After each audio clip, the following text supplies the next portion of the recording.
We as humans grow enough food per year to feed 10 billion people.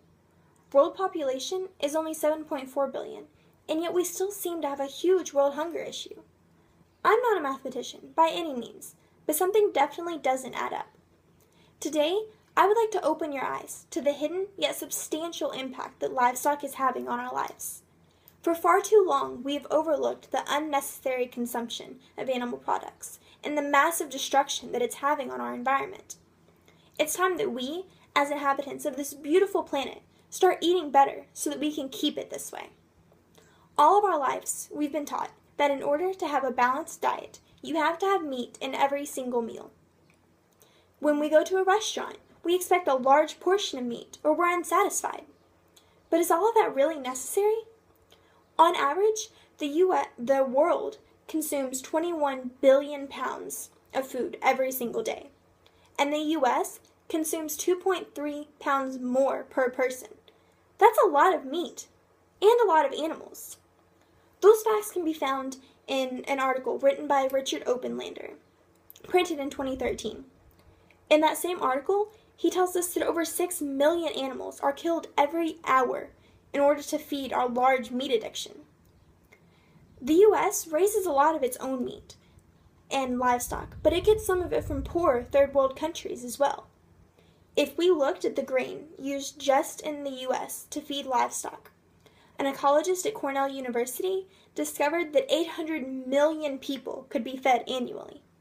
But instead, those impoverished countries that need that food are using the little bit of food that they do have to feed the livestock, and then sending that livestock to Western countries such as the United States. UNICEF calculated that 82% of starving children are from unfortunate and unfair situations just like this one. And our extreme eating habits don't come without penalty. The earth is the one paying for it instead of us.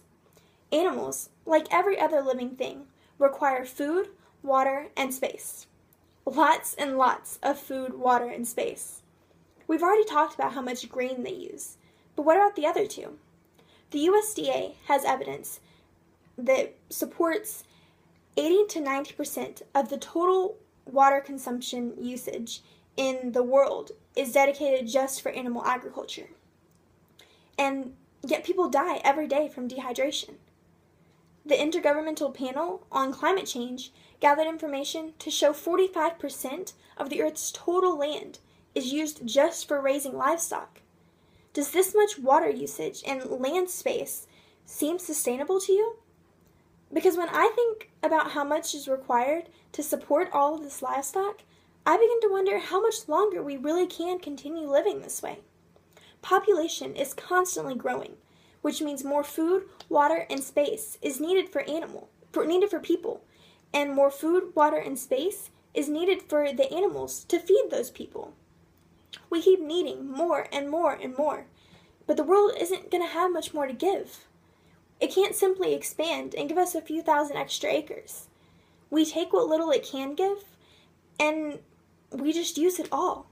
In the same article I mentioned earlier by Openlander, animal agriculture is responsible for up to 91% of Amazon rainforest destruction.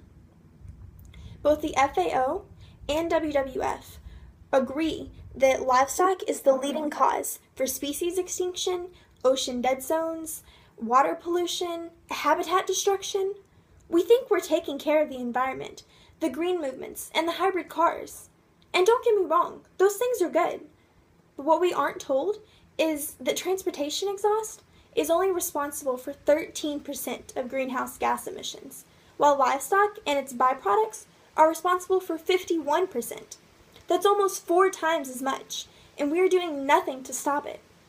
I know it's easy to get in the mindset that this is a huge problem and that we're just a small number of people. It's easy to lose belief in our abilities and just sit back and let the unfortunate events unfold. But I'm here to tell you that no matter how big the problem, we can make a difference.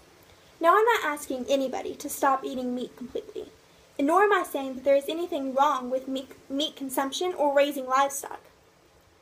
All I'm saying is this excessive amount of consumption is a serious problem, and it needs to be addressed and addressed fast.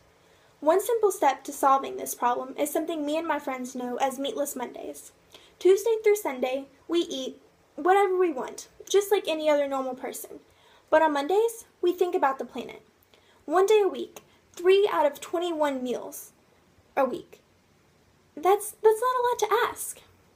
If one person chose to eat vegan for just 1 day, that one person can save 1,100 gallons of water, 30 square feet of forested land, one animal's life, and maybe even one human's life.